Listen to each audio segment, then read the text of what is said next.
Hello and welcome back to Transfer Review on EFD. I'm joined by Sam Obasaki this week. Sam, you've been ignoring me on text message, but how are you doing, my friends? You right? I'm good, bro. I haven't been ignoring you. I actually thought I messaged you back, and it's the heat. The heat is making me forget things. You know, I've never really been through such a heat wave in the UK, but slightly, I can't complain because I did want there to be a good summer this year. So, yeah, we're getting that. How are you doing, though, man? Yeah, I'm fine. I wish I'd forgotten about you, quite frankly, after your actions towards me this week. But yeah, anyway, this is Transfer Review, the show where we put silly season under the microscope.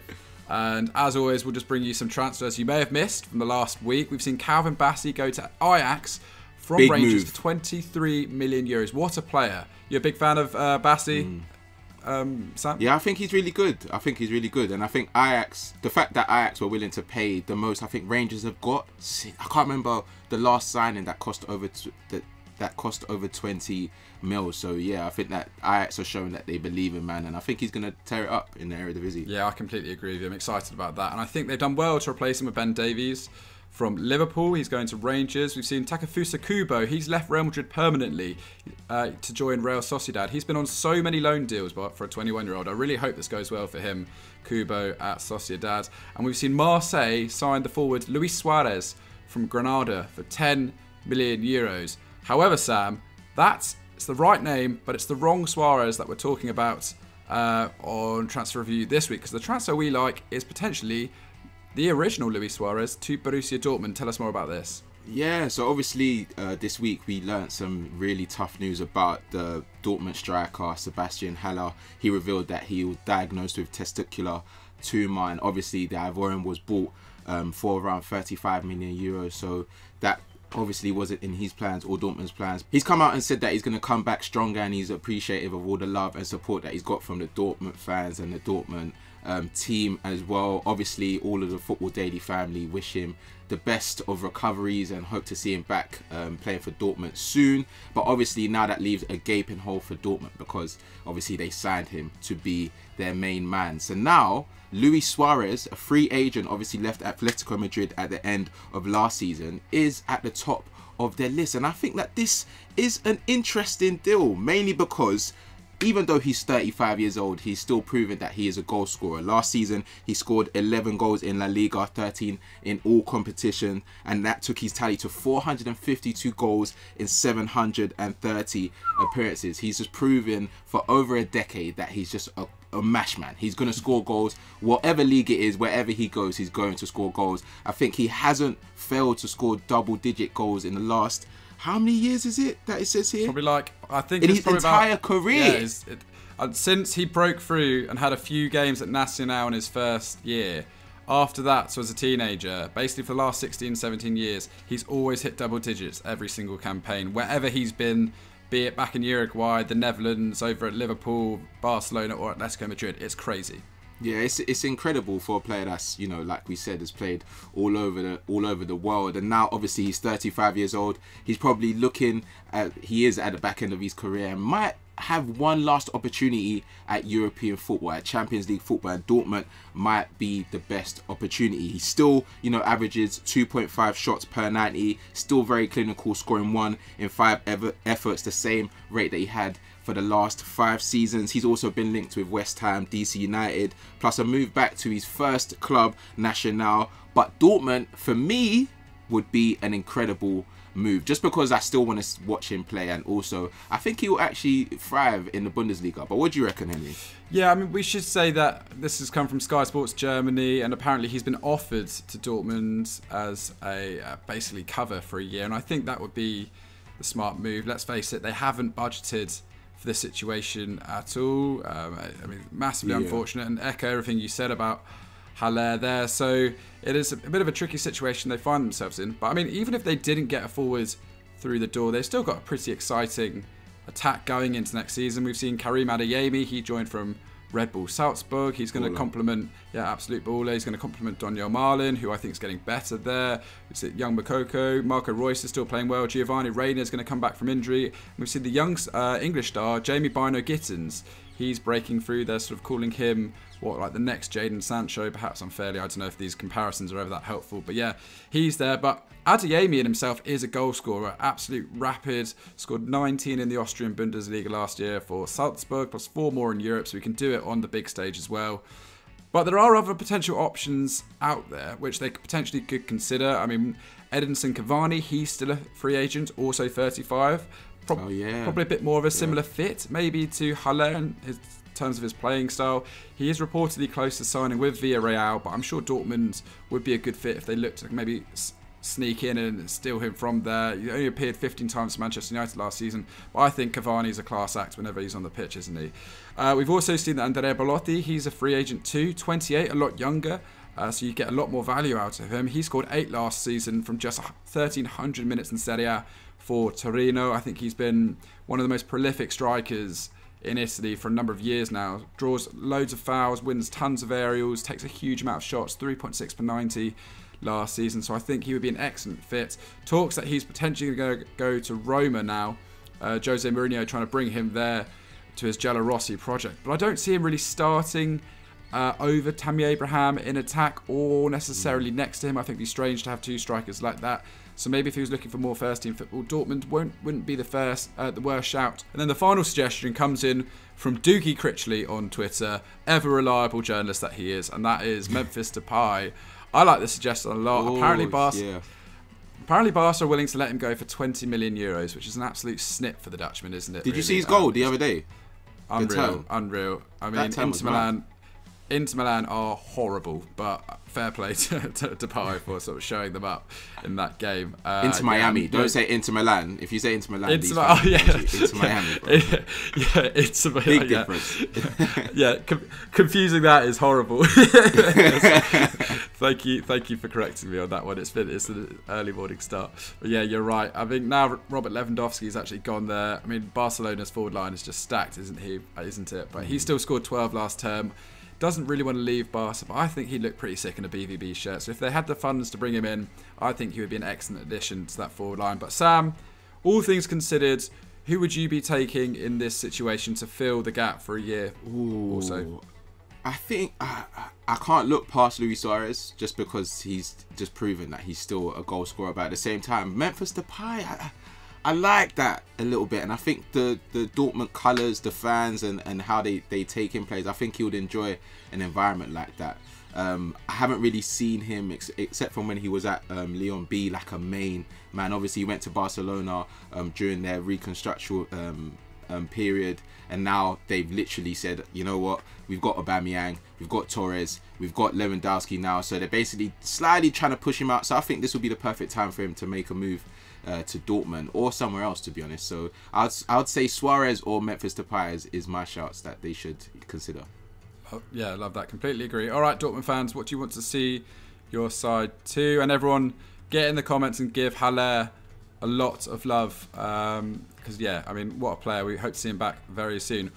All right, we're going to move on to the transfer we're not as sure about.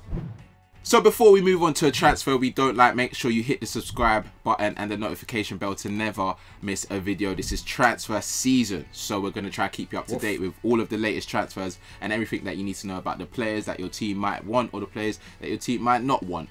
Now, we've got a player that we're kind of split. I think it would be a very good move, and Henry thinks that the price tag isn't reasonable. That is Zaniolò to Spurs. Henry, why are you not feeling this, man? Let's start by saying Spurs have had a really good summer. Signed 6 players through the door, splashing over 100 million euros. They've just added Jed Spence to their ranks. Interesting to hear Conte say he basically reluctantly agreed to that one because he wants a team that the opposition are going to fear. I kind of get it. You know, he's bored of project players. So I kind of respect that. But it now looks like the 7th signing that they're really interested in bringing in is Nicolo Zaniolò of Roma. This is according to the Italian outlet Calciomercato, and they're claiming that sort of Spurs' new transfer guru Fabio Paratici is back in his homeland, sounding out a possible move for the 23-year-old. Right, I think Zaniolò is a great player. Okay, his numbers fairly decent. If you haven't watched him much before, He's featured 111 times for the Giallorossi since signing from Inter Milan back in 2018. He scored 22 in all competitions. Last season, he posted 4 goal involvements in Serie A. It's not great, but it's not bad considering he actually suffered like 2 back-to-back cruciate ligament injuries. He was so unlucky. At such a young age as well. Yeah, exactly. He did miss a lot of football. And so he's sort of been building back. Expected goals and assists suggest he should have got 7 goal involvements. He's kind of suffered from some poor finishing ahead of him. But still got some good stats. Completes 2 live passes, leading to a shot every match as well. And he's a great dribbler. Really great dribbler. Averaging about 2.3 per 90. Likes to end up in the box. 5.5 touches in the opposition penalty area. That's really high for sort of an attacking midfielder like Zaniolò. But he's pretty wasteful. His pass success rate is pretty low, down at 76%. And I think this is why Mourinho is kind of interested, willing to move him on. He got 10 yellow cards last season and 2 red cards. So he's a passionate guy. He's a fiery player, and I just think he's not really Mourinho's kind of discipline. He's not got the discipline that maybe Mourinho's looking for at the moment. And let's face it, Roma have just spent big in terms of wages on bringing in Paulo Dybala. What a move, by the way, Sam. How excited are you about Paulo Dybala to Roma? I think that this is the Mourinho revolution at Roma. I've already said it from when he won the trophy last season, and the fact that their fans are fully behind him. The board are showing that they're fully behind him as well. I've seen a few of their goals during pre-season. Don't be surprised if they're in that Serie A title race. That's all I'm saying. That is all I'm saying. To be fair, this is Mourinho fan TV of me and Sam. So that's what you're going to get. But yeah, I mean, listen, Zaniolò, I think he wants a new deal at Roma. Juventus has been very interested as well. But I do believe if they got like a 50 million euro bid for him, that they would be willing to accept. That seems to be a lot of the reports out of Italy. And I kind of think, fair enough by them. I don't think Spurs should be sort of spending another 50 million on Zaniolò. I just think he's a bit too wasteful, a bit too petulant, and I'm not sure where he really fits in the side necessarily. But I mean, Sab, yeah, I mean, Spurs might find ways of like getting this deal done without having to spend that much money. Well, could they? Yeah, so the Express believe that Paratici will try and drive the price down by offering Tanguy Ndombele in return. And obviously, that doesn't sound like it makes sense, because the last time Mourinho and Ndombele were together at Spurs, you know, they did training during the summer. You know, he wasn't one of his most favoured players. But like we've seen in the past, Smalling at Roma, that seemed to work out. Mourinho seems like a different manager. Maybe that's a player that he will like to bolster his midfield, and it's clear that he is not in Conte's plan. So Paratici's doing all he can to, you know, get him out of the door. I think they do want to sell him or loan him out, but they also want to sell or loan out 8 players, and this is according to Evening Standard. They've got Doherty, Tanganga, Brian Hill, Emerson Royale, Doherty, Mora, Reguilon, Lo Celso, Harry Winks. Like, that is a lot of players. If I'm looking at those players and looking at the squad that Spurs have currently, I actually think that there's probably only 2 or 3 players that I would keep on. I heard Danny speaking in one of the spaces that we have on Twitter the other day. If you guys haven't tuned in, you should tune in. We try to do those daily around transfer rumours. But he was talking about how Lo Celso, he thinks he deserves another opportunity. I think Lo Celso, Mora, and maybe Reguilon are the 3 players that I would try and keep. I think Tanganga, he's quite young, so I think a loan spell would make sense for him. But the rest of them, Royale, Doherty, I don't think it's worked out. I think Harry Winks isn't really the calibre that you'd expect at Spurs as well. What do you reckon? Are there any of those players that you'd keep at Spurs at the moment? Well, I'd keep maybe Matt Doherty as a backup right back at the moment. I do think Lucas Moura is useful, but I'd like to see him get solid minutes somewhere else. And yeah, I agree about Lo Celso. I think he's been all right, but I mean, if it's true that they could get 20 million from him, for apparently Paratici's out there trying to convince someone to take him on, maybe Fiorentina, Atletico Madrid, Villarreal, yeah, and I mean, it's tricky. Also, Tanganga, I hope he gets this loan move to AC Milan, which is reportedly on the cards. I think that would be wicked for him. So I'd like to see him back at Spurs eventually. I don't think they should like give an option to buy on that deal, because I do think Tanganga is a pretty solid defender. But yeah, so I agree with you though. Only 2 or 3 of those. If they could cash in while they can, then yeah, I'd be interested to see how much money they could raise. Well, I mean, Paratici is moving quite active in trying to offload them. He's in Italy, or he's made trips to Italy. He's tried to get he'll to Sampdoria, either a loan or a permanent deal. He also tried to get Reguilon back to Sevilla, where he initially made a name for himself. Lo Celso has attracted interest from Villarreal, where he spent last season on loan. Also Atletico Madrid and Fiorentina. Spurs want 20 million euros before they let him go. But I always find it interesting when teams are making it so clear that they want players out.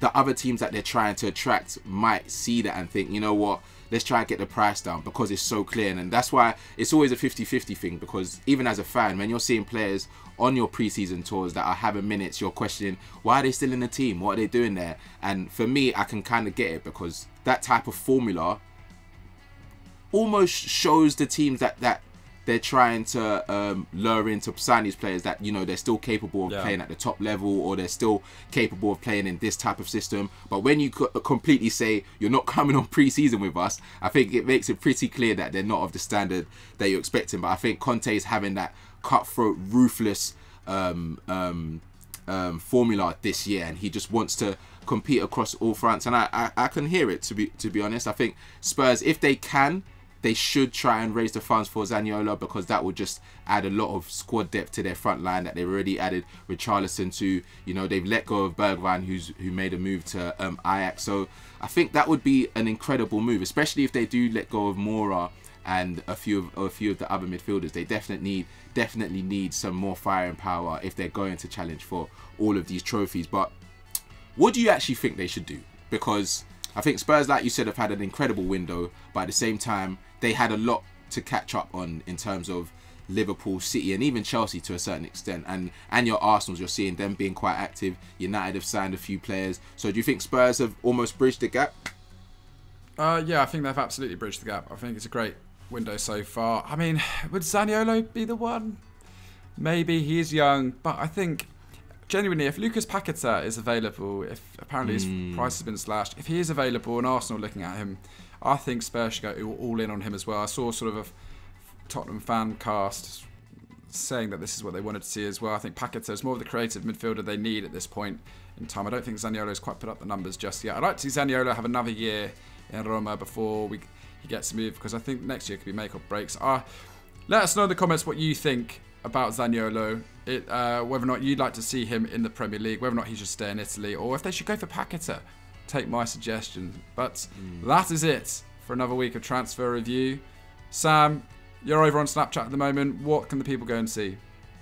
Snapchat, we talk about all the stories that you don't normally see on YouTube. I think today I might talk about that Love Island guy that's literally gone on Love Island during pre-season.